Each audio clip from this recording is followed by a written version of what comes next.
toutes et à tous. Aujourd'hui, on va se plonger dans une idée qui pourrait vraiment tout changer dans notre façon de voir les sociétés anciennes.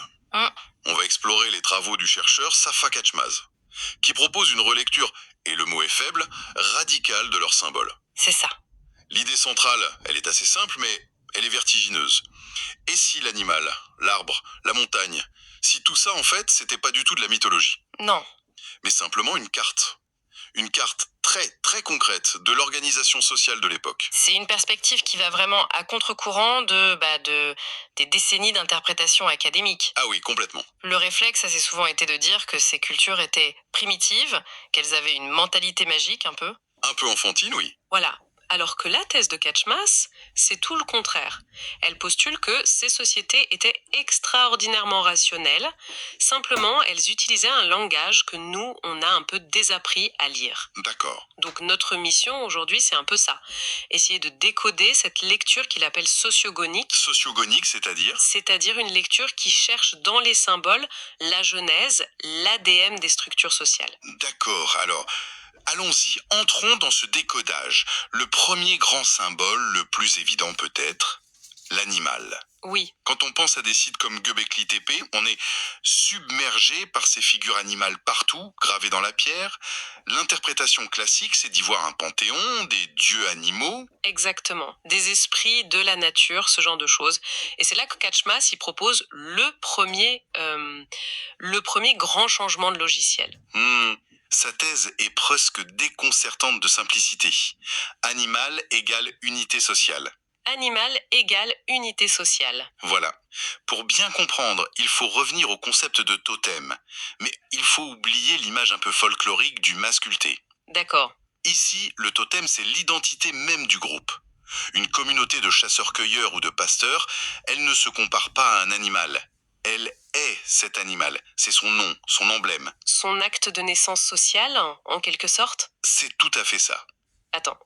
Donc ce n'est pas une métaphore quand un groupe se dit, je sais pas, le clan du lion, c'est pas juste pour dire qu'ils sont courageux. Précisément, ce n'est pas une métaphore, c'est son nom propre. Chaque totem animal représente une unité sociale complète, souvent structurée autour d'une trinité qui reflète la famille. Ah oui, le mâle, la femelle et le petit. On retrouve ça partout. Le taureau, la vache et le veau. Ou le bélier, la brebis et l'agneau. Cette structure, ce n'est pas une description du cosmos. C'est un miroir de leur propre organisation. Et c'est là que ça devient fascinant. Prenons Göbekli Tepe, justement.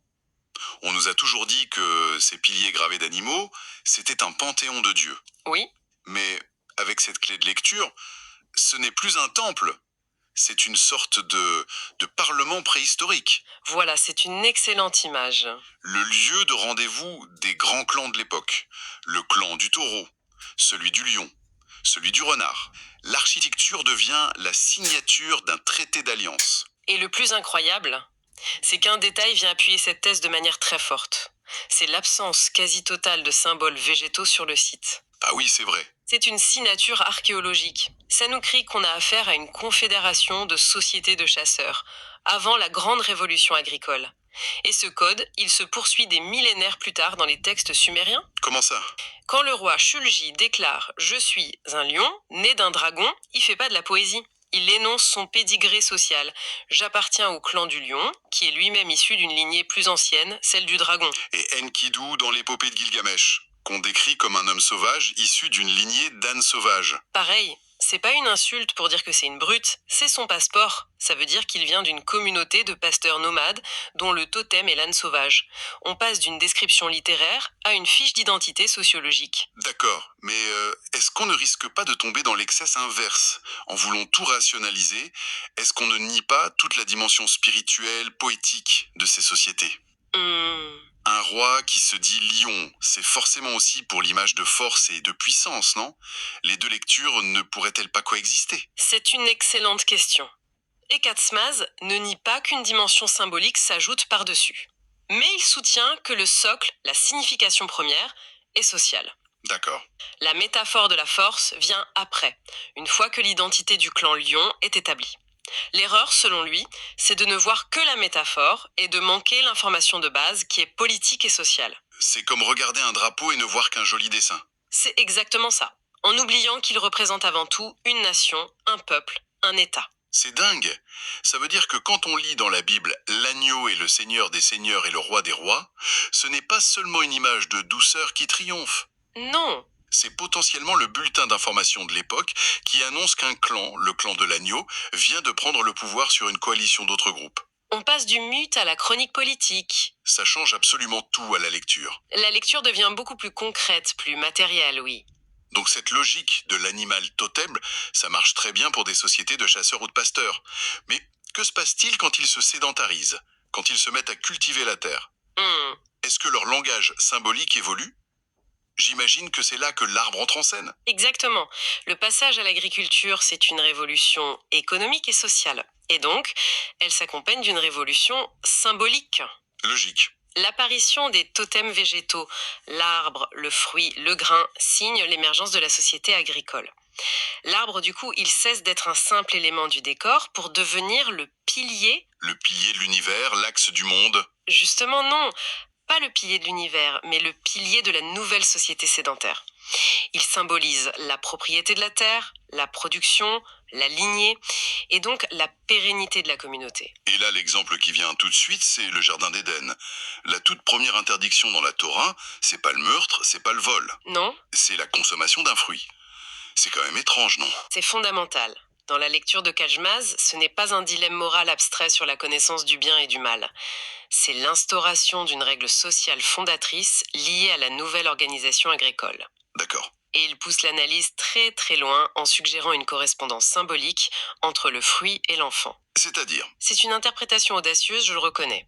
Il propose que l'interdiction de manger le fruit pourrait être le souvenir d'une loi fondamentale contre le cannibalisme infantile. Ah oui, quand même. Une règle indispensable pour permettre à une société de croître. C'est peut-être la partie la plus spéculative de sa thèse, mais ça montre jusqu'où cette grille de lecture peut nous emmener. On passe d'un récit théologique à un code de loi sociale. Exactement. Et le texte lui-même semble nous laisser des indices. Après avoir commis l'irréparable, Adam et Ève se couvrent, Oui, avec des feuilles de figuier. oui. Pourquoi le figuier? Pourquoi pas le pommier ou n'importe quoi d'autre? Dans cette logique, ce n'est pas un hasard, c'est la signature de leur appartenance clanique. Ils appartiennent au clan du figuier. Voilà, c'est leur carte d'identité. J'ai un autre exemple en tête, le mythe sumérien de l'arbre Ulupu. Hmm, Dans l'histoire, il y a un serpent à ses racines, un oiseau démon dans ses branches et Lilith dans son tronc. J'ai toujours lu ça comme une représentation du cosmos. Le monde d'en bas, d'en haut. C'est l'interprétation cosmologique classique, oui. Mais si on applique la clé sociogonique, le tableau change complètement. Alors qu'est-ce que ça devient? Si l'arbre représente la structure productive de la communauté, alors le serpent, l'oiseau et la démone ne sont pas des esprits, ce sont des factions, Des groupes sociaux. des groupes sociaux, des clans qui cohabitent, souvent en conflit, au sein de cette même structure.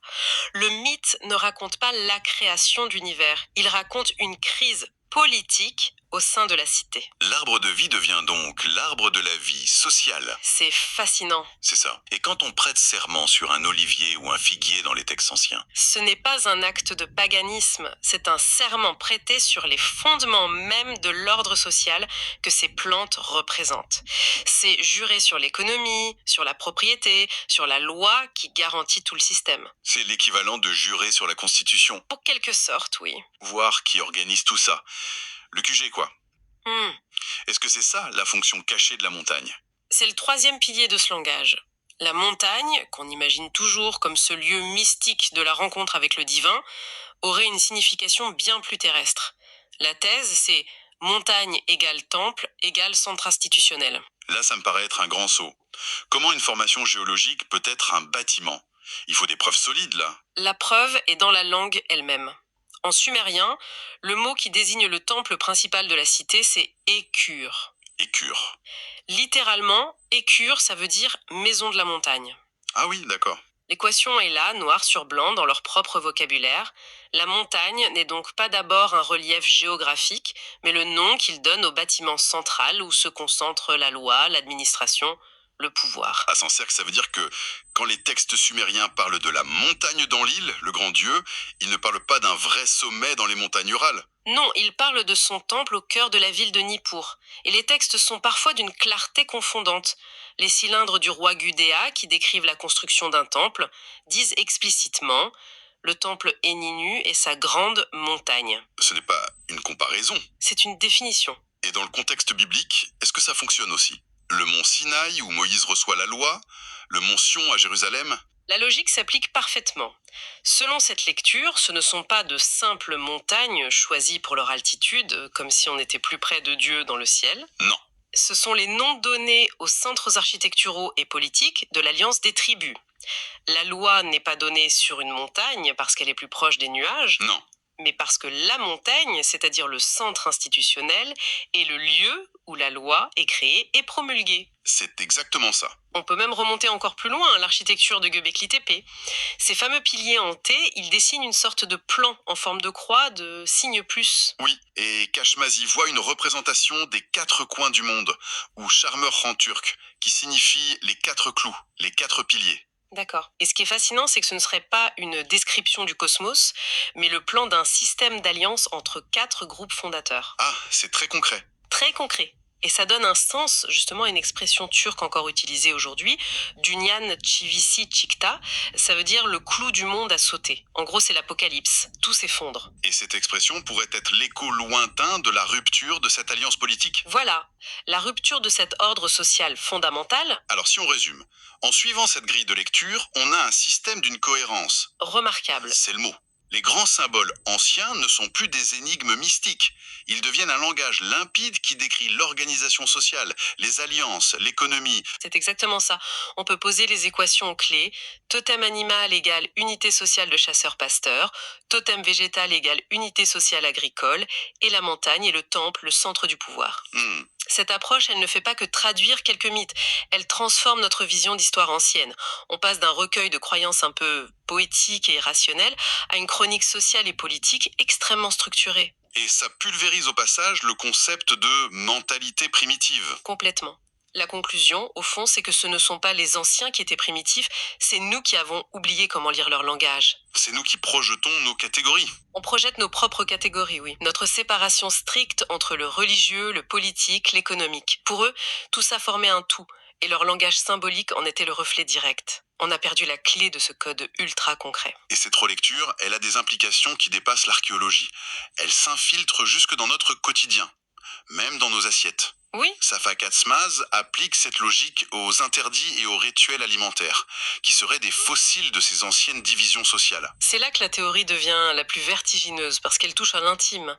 Il suggère que des plats comme le çiğ köfte turc, une sorte de tartare de viande, ou l'importance rituelle de certains légumes, ce n'est pas que du folklore. Non. Ce seraient des marqueurs, des vestiges de ces anciennes appartenances totémiques qui dictaient ce qu'on avait le droit de manger, et donc qui on était. Donnez-nous un dernier exemple frappant.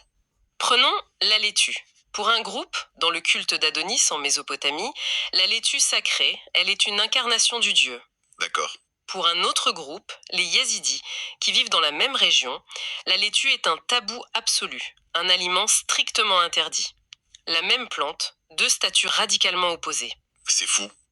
Ce n'est pas une question de goût, c'est une frontière identitaire, un héritage direct de ces temps anciens où votre totem définissait votre régime alimentaire. C'est incroyable. Alors, la pensée qu'on pourrait laisser en suspens est la suivante. Si un aliment aussi banal que la laitue peut porter en lui la mémoire d'une frontière sociale vieille de plusieurs millénaires, combien d'autres éléments de notre culture, de nos expressions, de nos traditions pourraient être les échos de cette ancienne carte sociale que nous avons juste appris à ne voir que comme du simple folklore.